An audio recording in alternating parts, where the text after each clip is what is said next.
Hello दोस्तों। Hello दोस्तों, Aditya classes में आपका स्वागत है। आइए आज हम लोग कक्षा 12वीं की फिजिक्स में कूलाम्स लॉ पढ़ते हैं।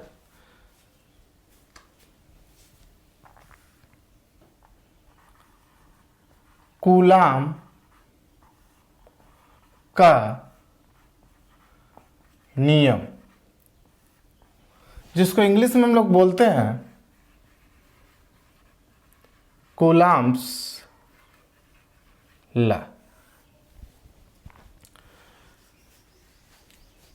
सबसे पहले हम लोग कूलाम का पूरा नाम जान लेते हैं।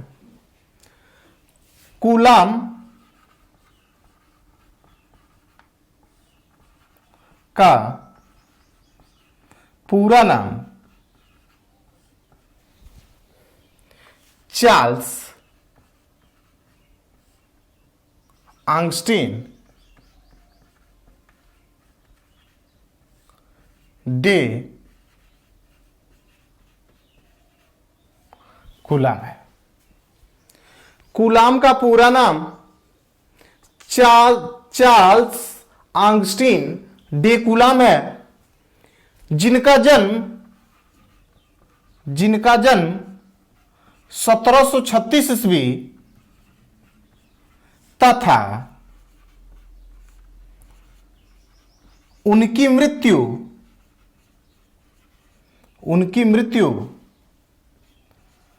1806 ईस्वी में हुई थी।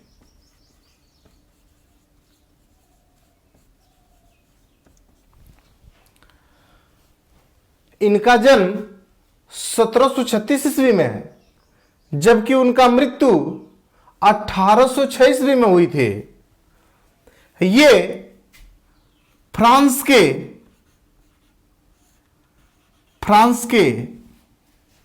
रहने वाले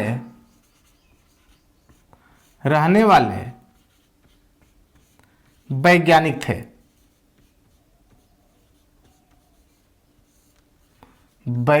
थे। ये फ्रांस के रहने वाले थे। मतलब अगर पूरा इनका विवरण पढ़ा जाए तो हम कह सकते हैं कि कूलाम का पूरा नाम चार्ल्स आंगस्टीन डे कूलाम था, जिनका जन्म 1736 ईस्वी में तथा उनकी मृत्यु 1806 ईस्वी में हुई थी, और ये फ्रांस के रहने वाले वैज्ञानिक थे जो अपने कैरियर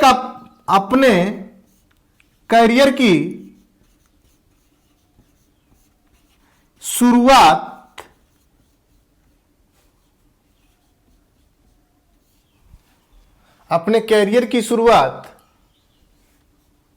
वेस्ट इंडीज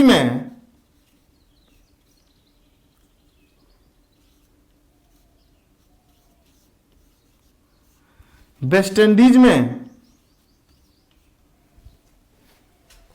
फौजी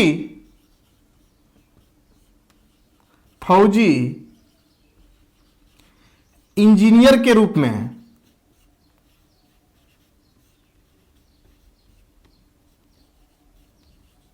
किए थे।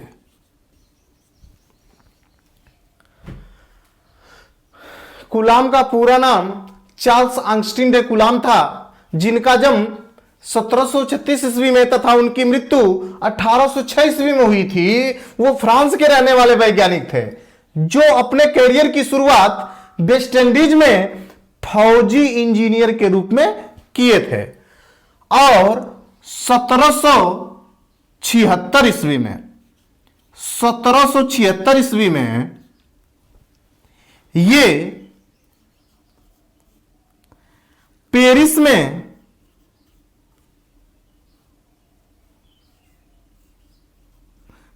में वापस लौट गए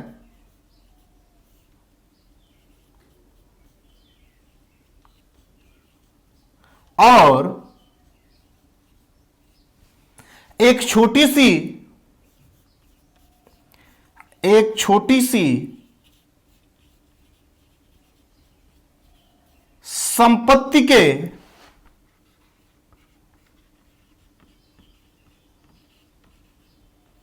मालिक बनकर एकांत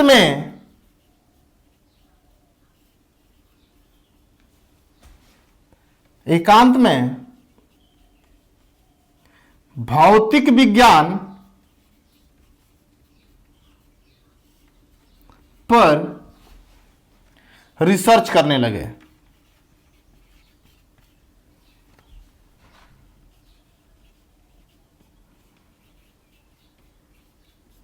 समझिए कूलाम का नियम। सबसे पहले हम लोग कूलाम का पूरा नाम जान लिए। कूलाम का पूरा नाम चार्ल्स आंगस्टीन डे कूलाम था। उनका जन्म 1736 ईस्वी में हुई थी। उनकी मृत्यु 1806 ईस्वी में हुई थी। वो फ्रांस के रहने वाले वैज्ञानिक थे जो अपने कैरियर की शुरुआत वेस्ट इंडीज में फौजी इंजीनियर के रूप में किए थे। 1776 ईस्वी में ये पेरिस में वापस लौट गए और एक छोटी सी संपत्ति के मालिक बनकर एकांत में भौतिक विज्ञान पर रिसर्च करने लगे। ये इनका डाटा रहा। उसके पश्चात 1785 ईस्वी में ये एक निष्कर्ष पर पहुंचे जिसे हम व्युत्क्रम वर्ग का नियम या कूलाम का नियम कहते हैं। कूलाम का नियम या व्युत्क्रम वर्ग का नियम कहते हैं।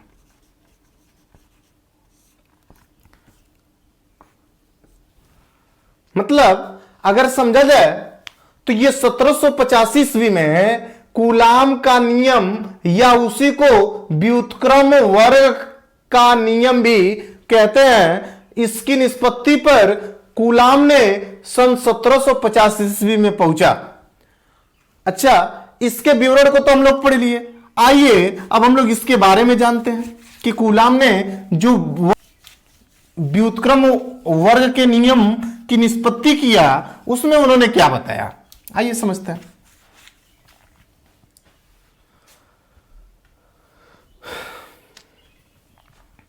अगर देखा जाए, हम जानते हैं कि यदि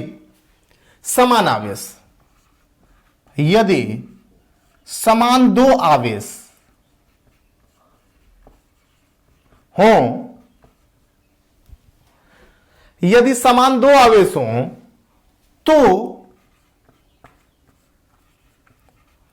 उनके बीच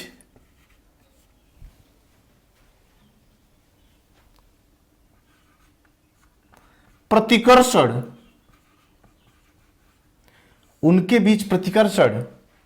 तथा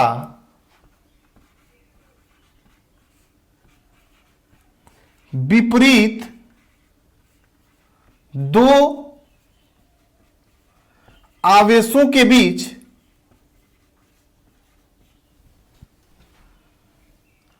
आकर्षण होता है। अर्थात जब दो समान आवेश हों तो उनके बीच प्रतिकर्षण होता है, और जब दो विपरीत आवेश हों तो उनके बीच आकर्षण होता है। इससे हम लोग एक निष्कर्ष पर पहुंचे कि दो आवेश हैं, अगर एक प्लस है दूसरा माइनस है तो दोनों के बीच अट्रैक्शन हो रहा है, दोनों एक दूसरे को अट्रैक्ट कर रहे हैं। अगर दो पॉजिटिव चार्ज है तो ये दोनों एक दूसरे को रिपेल कर रहे हैं, एक दूसरे को प्रतिकर्षित कर रहा है। इसका मतलब कि कहीं ना कहीं इन चार्जों के बीच एक बल कार्य कर रहा है। इन्हीं बल को हम लोग वैद्युत बल या इंग्लिश में इलेक्ट्रिक फोर्स कहते हैं। इन्हीं बल को हमने वैद्युत बल कहा। अगर आपसे कोई वैद्युत बल जानना चाहेगा तो बड़ी सिंपल भाषा में बता सकते हैं कि समान दो आवेशों तो उनके बीच प्रतिकर्षण होता है, तथा दो विपरीत आवेश हो तो उनके बीच आकर्षण होता है। तो इनके बीच जो बल लग रहा है, जिसके कारण आकर्षण हो रहा है और जिसके कारण प्रतिकर्षण हो रहा है, वो उसका कारण जो जो है वो एक बल है। उसी बल को हम लोग वैद्युत बल कहते हैं। उसी बल को हम लोग वैद्युत बल कहते हैं।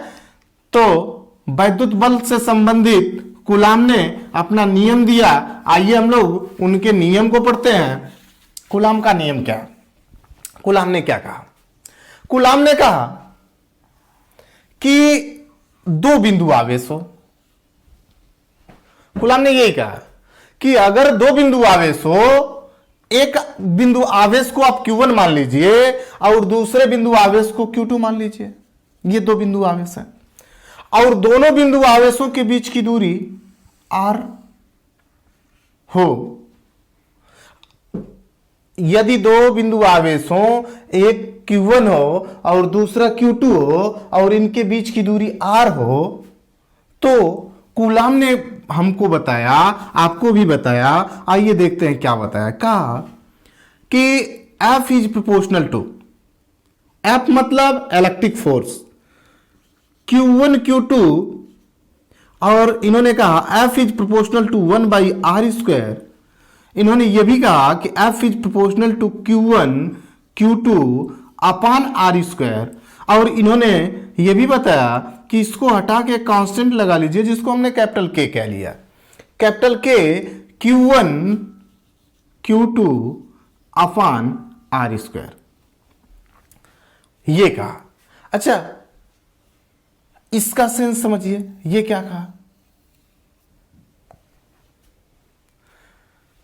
कूलाम ने बताया कि किन्हीं दो बिंदु आवेशों के बीच लगने वाला आकर्षण अथवा प्रतिकर्षण बल, किन्हीं दो बिंदु आवेशों के बीच लगने वाला आकर्षण अथवा प्रतिकर्षण बल उन दोनों आवेशों के गुणनफल के अनुक्रमानुपाती तथा उनके बीच की दूरी के वर्ग के व्युत्क्रमानुपाती होता है, जिसे हमने अभी यहां लिखा कि F is proportional to Q1 Q2, F is proportional to 1/r²। दोनों को एक साथ मिला दिया तो F is proportional to Q1 Q2 upon r²। यहां से हमने लिख लिया F बराबर K Q1 Q2 upon r²। F बराबर K Q1 Q2 upon r²। यह कूलाम का नियम रहा। कहीं कहीं इसी फार्मूले को इस तरीके से लिखता है कि F बराबर, एनसीईआरटी ने लिख रखा है कि Q1 Q2 अपान r²। अच्छा, ये माड है। माड का मतलब होता है परिमाण। Q1 और Q2 मतलब आवेशों का परिमाण से हमें तात्पर्य समझना है। तो ये रहा।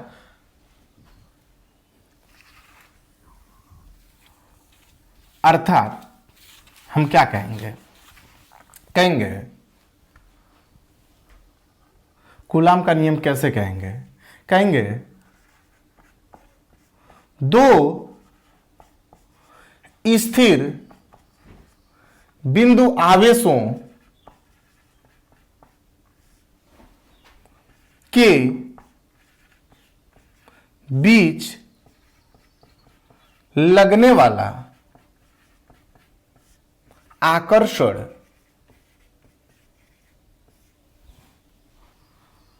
अथवा प्रतिकर्षण बल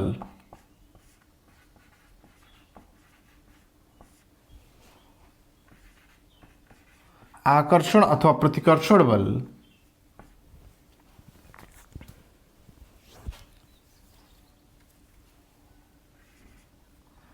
दो स्थिर बिंदु आवेशों के बीच लगने वाला आकर्षण अथवा प्रतिकर्षण बल उन आवेशों के गुणनफल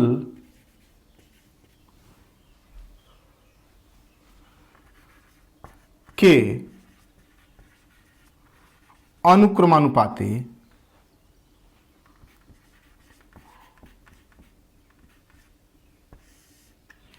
तथा उनके बीच की दूरी के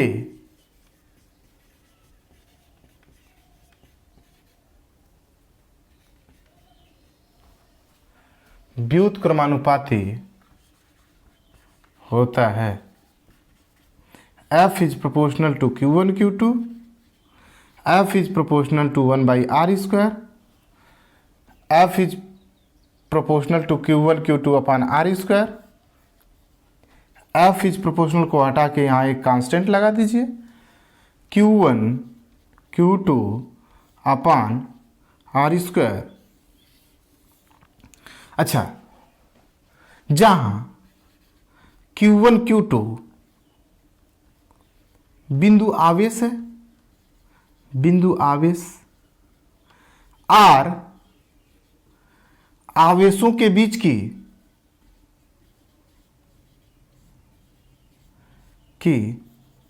दूरी है, R आवेशों के बीच की दूरी है। F वैद्युत बल है,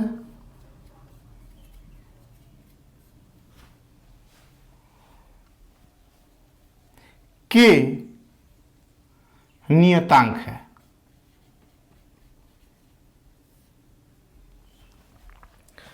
अच्छा, इसी फार्मूले को इस तरीके से भी लिखा जाता है, K बराबर 1/4 पाई एप्सिलॉन 0 स्मॉल के, या इस 1/4 pi epsilon not.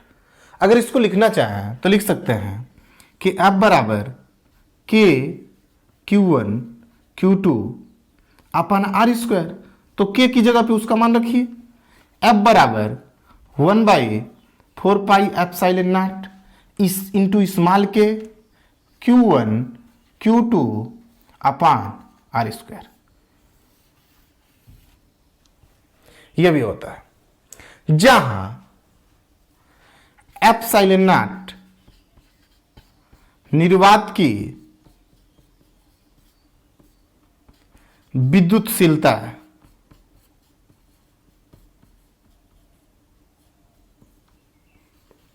Epsilon not निर्वात की विद्युतशीलता है, और K परावैद्युतांक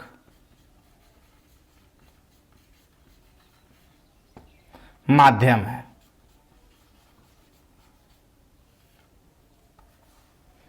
जहां निर्वात या वायु के लिए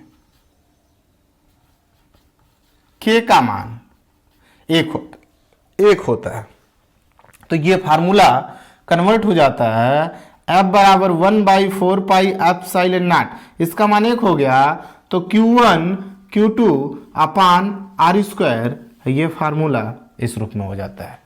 इसका मात्रक न्यूटन होता है।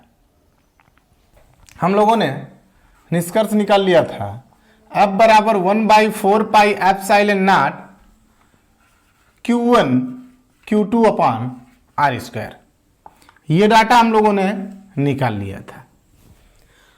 आइए आगे बढ़ते हैं। 1/4 पाई एप्सिलॉन नॉट का मान 9 × 10 के पावर 9 न्यूटन मीटर स्क्वायर प्रति कूलम स्क्वायर होता है। इस कांस्टेंट जिसका मान कैपिटल K के बराबर था, उसका मान होता है 9 × 10 के पावर 9 न्यूटन मीटर स्क्वायर प्रति कूलम स्क्वायर। कई बार बच्चे इसका मात्रक भूल जाते हैं, क्योंकि हमको इसका मान निकालना है, इसका मान निकालना है, तो इसको एक तरफ करिए, तो यहां से एफ आर स्क्वायर बटा Q1 Q2 बराबर 1/4 पाई एप्सिलॉन नॉट। अर्थात एक्चुअल में देखना चाहे तो ये एफ आर स्क्वायर बटा Q1 Q2 बराबर 1/4 पाई एप्सिलॉन नॉट हो गया। इसका मान हम लोगों ने निकाला 9 × 10⁻⁹ न्यूटन मीटर स्क्वायर प्रति कूलाम स्क्वायर। बना लीजिए यहां से एफ का मात्रक न्यूटन, आर का मात्रक मीटर का स्क्वायर, चूंकि आर का स्क्वायर है तो मीटर का स्क्वायर, अब बटा कूलाम इंटू कूलाम का स्क्वायर। तो हमने मात्रक लिख दिया न्यूटन मीटर स्क्वायर प्रति कूलाम स्क्वायर। अब हम लोग इसका मान देख लिए। आइए अगले स्टेप में हम लोग एप्सिलॉन जीरो का मान पूछता है, बहुत इंपॉर्टेंट है। एप्सिलॉन जीरो का मान मात्रक व बीमी सूत्र लिखिए।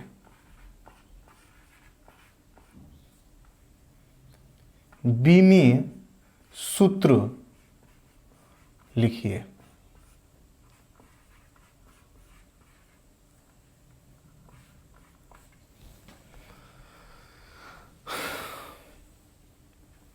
आइए हम लोगों ने अभी लिखा था 1/4 पाई एप्सिलॉन नॉट बराबर 9 × 10⁻⁹ न्यूटन मीटर स्क्वायर प्रति कूलाम स्क्वायर। यहां से हम लोग इसका मान निकालेंगे, एप्सिलॉन जीरो का मान। एप्सिलॉन जीरो का मान निकालने के लिए हमको क्या करना पड़ेगा? यहां से अगर हम लोग एप्सिलॉन जीरो को यहां कर दें, इसको यहां कर दें, तो यहां से आएगा 1/4 पाई एप्सिलॉन जीरो को हटा लेते हैं और इसकी जगह पे इसको लिख लेते हैं 9 × 10⁻⁹। हम इसको यहां लेके आए, इसको यहां लेके जा रहे हैं। यहां आ गया न्यूटन मीटर स्क्वायर प्रति कूलाम स्क्वायर इक्वल टू, यहां से आ गया 1/4 पाई एप्सिलॉन जीरो में से एप्सिलॉन जीरो को एक तरफ कर लिए, आ गया एप्सिलॉन जीरो बराबर 1/4 पाई गुणे 9 × 10⁻⁹ न्यूटन मीटर स्क्वायर प्रति कूलाम स्क्वायर। मतलब एप्सिलॉन जीरो बराबर आ गया 1/4 पाई का मान रख लीजिए। 4 पाई का मान 4 आगुड़े 3.14 आगुड़े इसका मान 9 को 9 रख लीजिए, गुणे 10⁹ रख लीजिए। न्यूटन मीटर स्क्वायर प्रति कूलाम स्क्वायर। इसको आप हल करेंगे तो आपका मान आएगा एप्सिलॉन जीरो का मान 8.85 गुणे 10⁻⁻12। ये मात्रक उल्टा हो जाएगा क्योंकि नीचे है ऊपर चला जाएगा, तो कूलाम का स्क्वायर प्रति न्यूटन मीटर स्क्वायर। ये डाटा निकालने को आता है, आप कैलकुलेशन करिए। कक्षा 12वीं में पढ़ते हैं, कैलकुलेशन आपको नहीं सिखाई जाएगी। कैलकुलेशन करिए। इसका बार बार आपसे पूछेगा एप्सिलॉन जीरो का मान क्या होता है, आप बताइएगा 8.85 गुणे 10⁻⁻12 कूलाम स्क्वायर प्रति न्यूटन मीटर स्क्वायर। ये एप्सिलॉन जीरो का मान होता है। कभी कभी हमसे पूछता है 1/4 पाई एप्सिलॉन जीरो का मान क्या होता है, तुरंत बताइएगा 9 × 10⁻⁹ न्यूटन मीटर स्क्वायर प्रति कूलाम स्क्वायर। इन दोनों के मात्रक में बहुत अधिक कंफ्यूजन होता है। दोनों का मात्रक आप ध्यान से बोलिएगा। इसका मात्रक होता है न्यूटन मीटर स्क्वायर प्रति कूलाम स्क्वायर, जिसको हम के कहते हैं या 1/4 पाई एप्सिलॉन जीरो कहते हैं। एप्सिलॉन जीरो का मान होता है 8.85 गुणे 10⁻⁻12। मात्रक पर विशेष ध्यान दीजिएगा, कूलाम स्क्वायर प्रति न्यूटन मीटर स्क्वायर। ये रहा इसका मान, एप्सिलॉन जीरो का मान।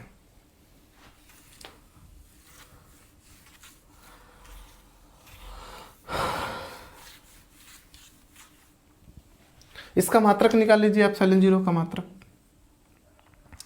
एफ बराबर 1/4 pi epsilon zero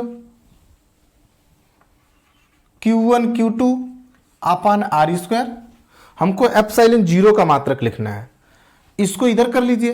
epsilon zero यहां से आ गया 1/4 पाई आगुड़े यहां से आ गया Q1 Q2 अपान यहां से आ गया एफ आर स्क्वायर।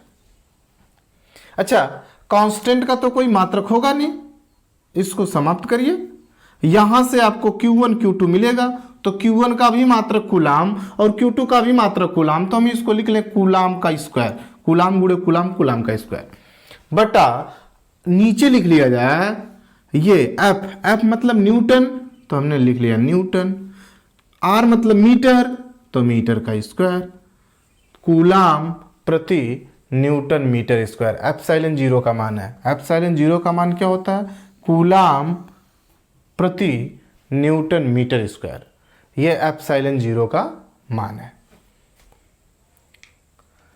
इसका बीमी सूत्र लिखिए, इसी से बीमी सूत्र लिख लेते हैं। एप्सिलॉन जीरो का बीमी सूत्र,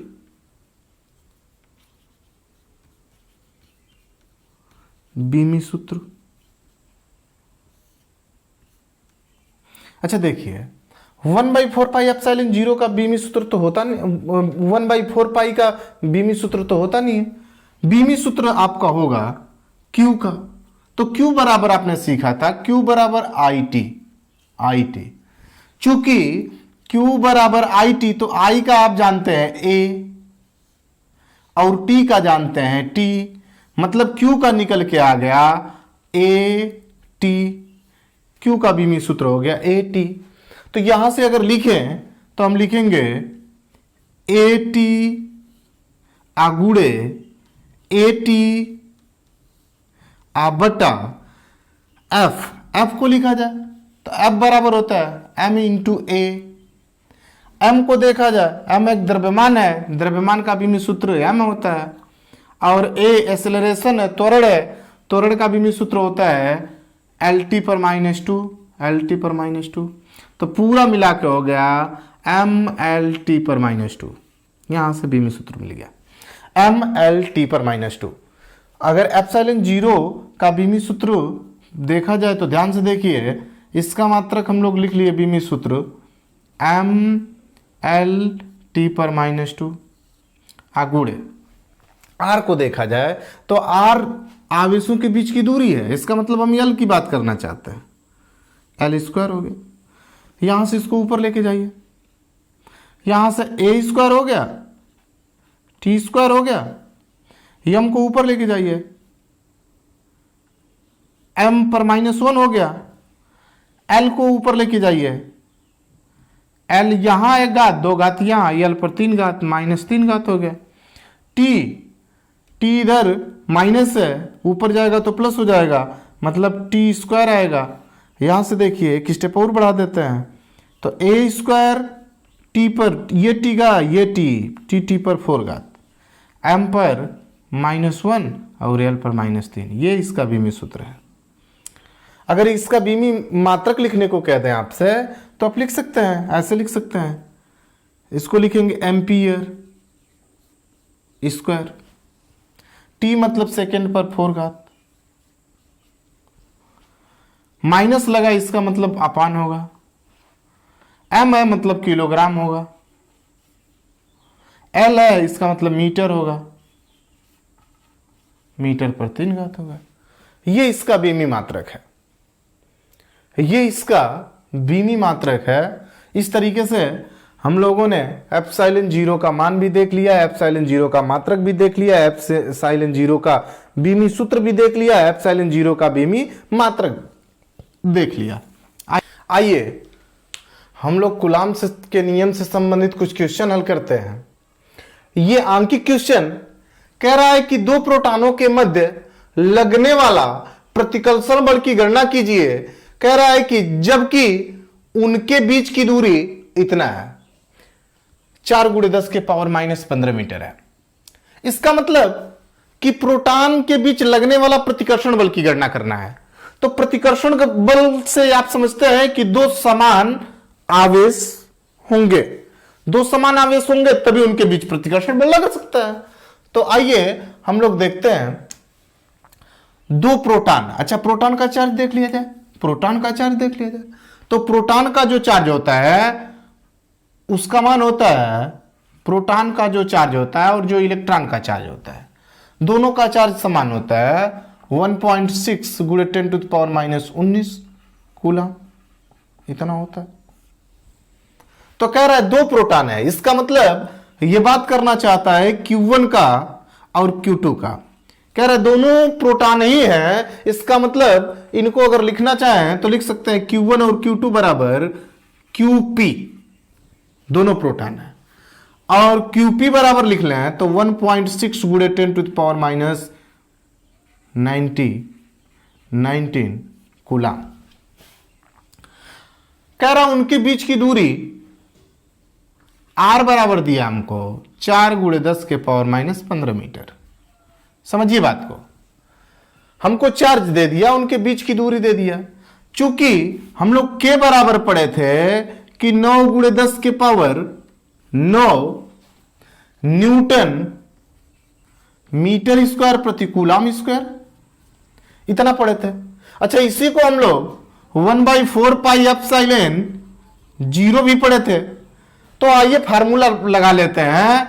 F बराबर 1/4 पाई एप्सिलॉन 0 Q1 Q2 अपान R स्क्वायर। F बराबर 1/4 पाई एप्सिलॉन 0 का मान हमको पता है कितना, 9 गुणे 9 10 टू द पावर 9 गुणे Q1 और Q2 दोनों का मान एक ही है। Q1 का जो मान है वही Q2 का मान है, और जो Q2 का मान है उसी को हम P मान लिए। तो अगर Q1 और Q2 को मानना चाहें आप तो इसको P मान सकते हैं, QP गुणे QP। यहां से हो जाएगा QP का स्क्वायर मतलब 1.6 गुणे 10 टू द पावर माइनस 19 गुणे 1.6 गुणे 10 to the power minus 19 upon R square मतलब 4 गुणे 10 के पावर माइनस 15 का होल स्क्वायर। इतना हो गया। अगर इसको देखा जाए तो F बराबर 9 गुणे 10 के पावर 9 गुणे इसको 19 19 38, इसको लिखा जाए 1.6 गुणे 1.6 गुणे 10 टू द पावर माइनस 38 अपान इसको लिख सकते हैं 4 चौक को 16 गुणे 10 टू द पावर माइनस 30। यहां से इसको उड़ा दीजिए, इसको 10 बना दीजिए, यहां से इससे ये कट गया, यहां से बच गया F बराबर 9 गुणे 10 के पावर 9 गुणे यहां से बच गया 1.6 गुणे 10 टू द पावर माइनस 38 आधन, इसको ऊपर लेके चले जाइए, ये हो गया 30 बटा 10 बचा है, नीचे 10 ले लिए, एक किससे काट दीजिए। यहां से हो गया F बराबर 9 गुणे 10 के पावर 8, यहां से 1.6 गुणे 10 to the power minus 8, minus 8 से 8 कट गया, 16 नमा 144 14.4 न्यूटन, यही आंसर आ गया।